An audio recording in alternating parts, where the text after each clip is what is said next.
Assalamualaikum warahmatullahi wabarakatuh. Apa kabar sahabat beriman?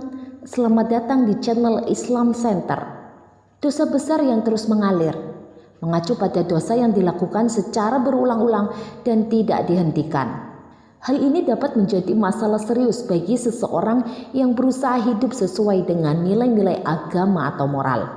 Dalam agama Islam contohnya, dosa besar yang terus mengalir disebut sebagai maksiyah mursalah. Contohnya adalah perilaku zina, alkoholisme, atau penggunaan narkoba yang terus-menerus. Baru kita pahami, ternyata tidak cuma pahala saja yang dapat terus diterima ganjarannya saat seorang sudah tiada. Sama halnya dengan dosa yang sudah dilakukannya. Sejauh ini kita cuma tahu jika ada banyak ibadah jariah yang pahalanya tetap bisa dirasakan oleh si pelaku amal meskipun telah wafat. Tetapi rupanya itu pun akan berefek sama dengan pelaku dosa. Berikut dua dosa yang tetap ikuti kita walaupun telah wafat. Yang pertama adalah orang yang menjadi pelopor maksiat. Iya, orang yang menjadi pelopor maksiat adalah mereka yang mempraktikkan perilaku yang bertentangan dengan nilai-nilai moral dan agama. Mereka seringkali mengabaikan konsekuensi dari tindakan mereka dan hanya memikirkan kepuasan diri sendiri. Contohnya bisa berupa orang yang mengajak atau memperkenalkan teman-temannya pada perilaku menyimpang seperti minuman keras, narkoba, pergaulan bebas, atau perilaku seksual yang tidak etis. Mereka juga bisa menjadi pelaku kekerasan, penipuan, atau tindakan kriminal lainnya yang merugikan orang lain. Nabi Muhammad SAW bersabda dalam sebuah hadis yang diriwayatkan oleh Imam Muslim dari sahabat Jabir bin Abdillah, siapakah yang mempelopori satu kebiasaan jelek dalam Islam, maka ia memperoleh dosa keburukan itu, dan dosa setiap orang yang mengerjakan keburukan itu karena tingkahnya, tanpa dikurangi sedikit pun dosa mereka. Hadis riwayat Muslim. Maka demikian juga dengan putra Nabi Adam yang namanya Qabil. Qabil ialah orang pertama kali yang menumpahkan darah pihak lain. Qabil membunuh Habil yang merupakan sebagai saudaranya sendiri karena menginginkan jodoh yang lebih cantik yang diperuntukkan untuk Habil. Rasulullah SAW bersabda, tidak ada satu jiwa yang terbunuh secara zalim. Akan tetapi anak Adam yang pertama kalinya membunuh akan memperoleh dosa karena pertumpahan darah itu. Hadis riwayat Bukhari Muslim. Orang yang mengikuti melakukan perbuatan dosa serupa bukan berarti tidak memperoleh ganjaran dosa pengikutnya, tetapi memperoleh ganjaran dari dosa akibat tindakannya. Tetapi sang pelopor akan menanggung dosa keburukan yang dibuat pengikutnya. Bila pengikut maksiat itu bukan hanya seorang, maka makin berlipat-lipat dosa yang diterima oleh si pelopor. Dosa yang membuat dilempar keras ke dalam neraka, ke dalam api yang menyala-nyala. Na'udzubillah min zalik. 2. Orang yang mengajak atau memaksa orang lain berbuat salah.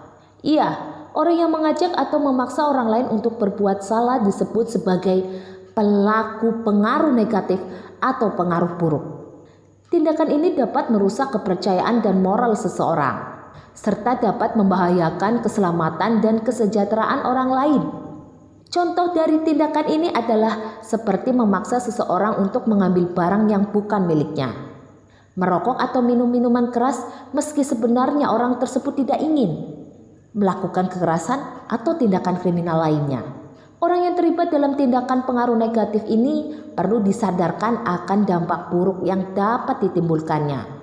Dalam hal ini penting untuk memperkuat nilai-nilai positif seperti kejujuran dan saling menghormati, sehingga dapat mencegah terjadinya pengaruh negatif dalam masyarakat. Orang yang demikian adalah orang yang sesat dan menyesatkan. Allah Subhanahu wa Ta'ala berfirman, mereka akan menanggung dosa-dosanya dengan penuh di hari kiamat, dan berikut dosa orang-orang mereka sesatkan yang tidak mengetahui sedikit pun jika mereka disesatkan. Quran Surat An-Nahl ayat 25. Hadis bermakna serupa diterima dari Abu Hurairah radhiyallahu anhu. Rasulullah SAW bersabda, siapakah yang ajak pada kesesatan, ia memperoleh dosa seperti dosa orang yang mengikutinya, tidak dikurangi sedikit pun. Hadis riwayat Ahmad dan Muslim. Bila kesesatan itu terbentuk tindakan yang sudah jelas penyimpangannya seperti ajakan untuk merampok, mencuri, membunuh, menganiaya seseorang, melakukan perbuatan cabul dan lain-lain, kemungkinan bisa berpikiran 2 kali untuk terima ajakan tersebut. Kita mengetahui hal-hal tersebut akan berbuah penyesalan di akhirat nantinya. Namun bila kehilafan itu berbentuk ajakan untuk melakukan perbuatan syirik yang dibungkus dengan alasan beribadah, biasanya banyak orang tergelincir ke dalamnya. Seperti bagian ayat di atas, mereka tidak mengetahui sedikit pun jika mereka sedang disesatkan. Tetapi ketidaktahuan ini tidak mengakibatkan mereka terlepas dari dosa. Mereka sudah bersalah karena mengetahui mereka tidak berpengetahuan, tetapi tidak mau mencari tahu.